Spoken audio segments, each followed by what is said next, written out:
Doctor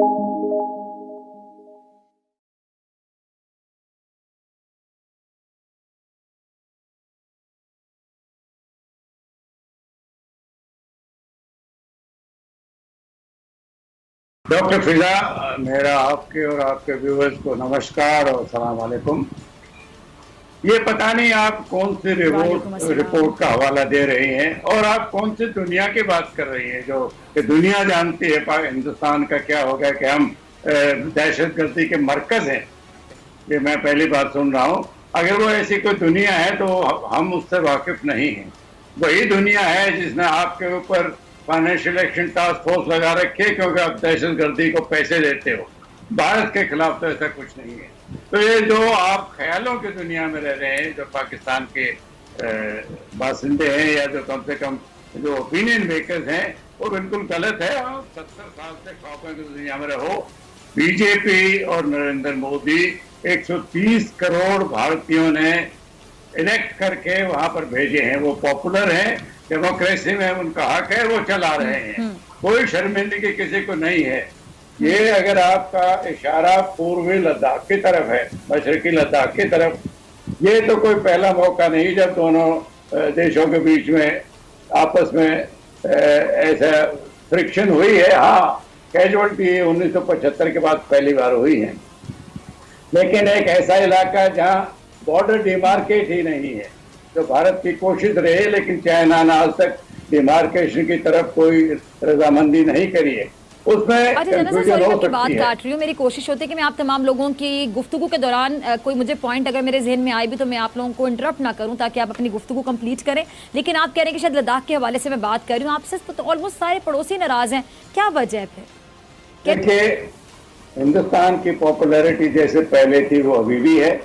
जो border पर clash हुआ है वो मैं बता रहा हूँ, करीब 900 किलोमीटर लंबा रेगिस्तान है, हाई ऑल्टीट्यूड, कोई लैंडमार्क नहीं है। क्योंकि डिमार्केशन नहीं है तो कई बार गलतफहमी भी हो सकती है। एक तरफ एक साइड उसको अपना इलाका मानती है, दूसरी साइड उसको दूसरा।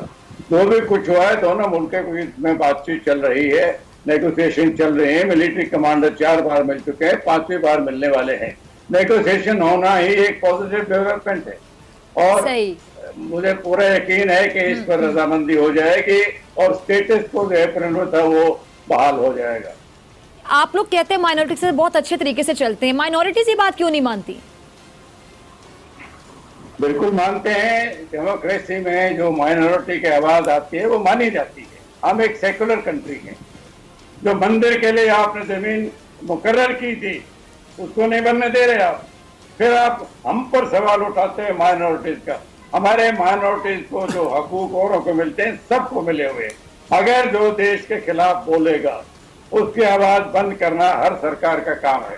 देश टूटने अगर लगता है कि कोई भी इंसान हो, चाहे वो हिंदू हो, चाहे मुसलमान, सिख हो, अगर वो देश की एकता के खिलाफ, उसकी सिक्योरिटी के खिलाफ बोलेगा, उसको जरूर बंद करेंगे और करना भी चाहिए, ये मेरा मानना है। तो आप पहले अपना घर ठीक कर लो। हमारी माइनॉरिटी पर सवाल उठाने से पहले आप क्या कर रहे हो? उनके खिलाफ जितना भी झूठ बोलेगा, जलसों में आपके जितने भी मिनिस्टर झूठे इल्जामात लगाएंगे मुसलमानों पे, माइनॉरिटी को जितना भी दबाया जाएगा, वो आपके लिए एक आइडियल पर्सनालिटी होगा प्राइम मिनिस्टर की पोस्ट के लिए। हम ये समझे? देखिए, आप लोग शायद रिसर्च करती नहीं है। मैं दोबारा आपको एक बार रिसर्च करवा देता हूँ, दोबारा पढ़ा देता हूँ। अभी मुजीब जी कह रहे थे कि चले करवा दें, आप करवा दें। हाँ, मैं करवा देता हूँ। दलितों पर अत्याचार होता है। इस देश का राष्ट्रपति जो है ना, दलित है। उन्होंने कुछ अखबारों का जिक्र किया, एक अखबार का जिक्र किया। उनको जानकारी नहीं होगी कि 130 करोड़ की जनसंख्या में 15,000 से ज्यादा अखबार यहाँ छपते हैं। 15,000 से ज्यादा। उन्होंने एक अखबार का जिक्र किया, किसी एक रिपोर्ट का, किसी एक दिन का, किसी एक मिनट की रिपोर्ट का जिक्र किया। उन्होंने कहा माइनॉरिटीज पर यहाँ जुल्म होते हैं। इस देश के राष्ट्रपति कितने बने हैं माइनॉरिटीज में, आपको जानकारी होनी चाहिए। अब्दुल कलाम साहब, याद है किसी को? The missile man of India. Zakir Hussain साहब, याद है आपको? मोहम्मद हिदायतुल्लाह, और नाम बताऊं आपको? फखरुद्दीन अली अहमद साहब। इतने तो हमने राष्ट्रपति दे दिए जो माइनॉरिटीज कम्युनिटी से आते हैं। आप कह रहे माइनॉरिटीज पर जुल्म होते हैं। राज कादियान साहब ने सही कहा कि अगर कोई भी देश के खिलाफ बोलता है तो वाकई में उसकी आवाज को बंद करना पड़ेगा, और चाहे वो गोली से बंद हो, चाहे गोली से बंद हो, बंद होना ही पड़ेगा। सवाल उठाया गया नरेंद्र मोदी की पॉपुलैरिटीज पर, सवाल उठाया गया हिंदुस्तान पर। हिंदुस्तान में यूएनएससी के सिक्योरिटी काउंसिल के लिए अभी वोटिंग हुआ है। 192 देशों में से 186 कंट्रीज ने इंडिया के फेवर में वोट किया। ये वोटिंग बताता है कि पूरे दुनिया में हिंदुस्तान किस पायदान पर खड़ा है। ये रिकॉर्ड है अपने आप में, पढ़ लीजिए आप हिंदुस्तान के बारे में। अब तक इतने वोट किसी भी देश को यूएनएससी में नहीं मिले हैं। फिर आप कैसे सवाल खड़ा कर सकते हैं कि हिंदुस्तान में की लोकप्रियता कम है? आपने कहा कि नरेंद्र मोदी केवल कुछ लोगों के वोट से बने हैं। नरेंद्र मोदी की ट्विटर पर फॉलोअर जितने हैं उतने तो आपके देश की जनसंख्या भी कायदे से नहीं होगी। जितने फेसबुक पर फॉलोअर्स हैं आप देख लीजिए, क्या बातें आप करते हैं। तो फ्रेंड्स, आपने वीडियो देख ली।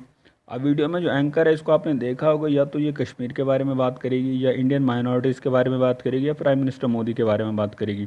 कभी ये बोलती है कि इंडिया एक दहशतगर्द मुल्क है, यही बोलते हैं, यही वर्ड यूज़ करते हैं। लिटरली मैं इन्हें ही कोट कर रहा हूँ कि दहशतगर्द हैं, यानी कि इंडिया में टेररिज्म होता है।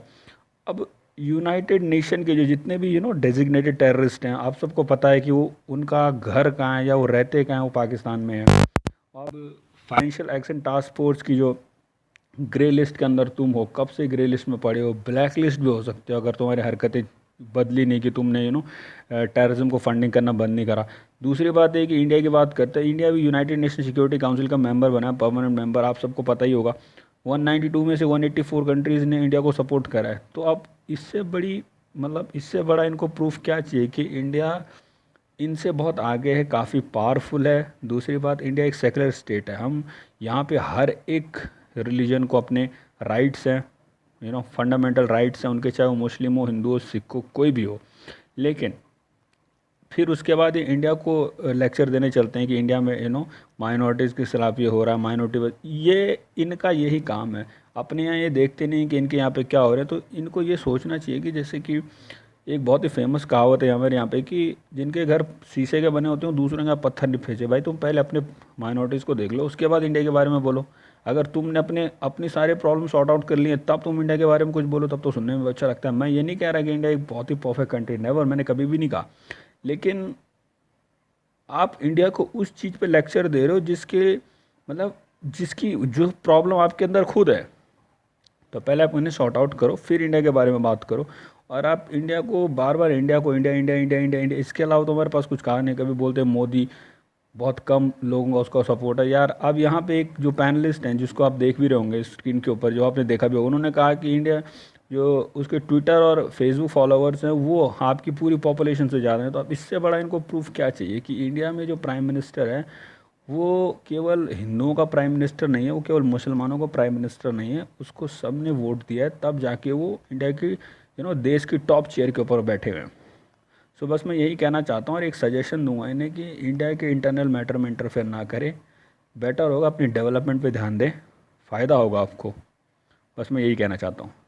बाय द वे, आप लोगों ने वीडियो को एंड तक देखा, thank you so much for watching. Bye bye and take care.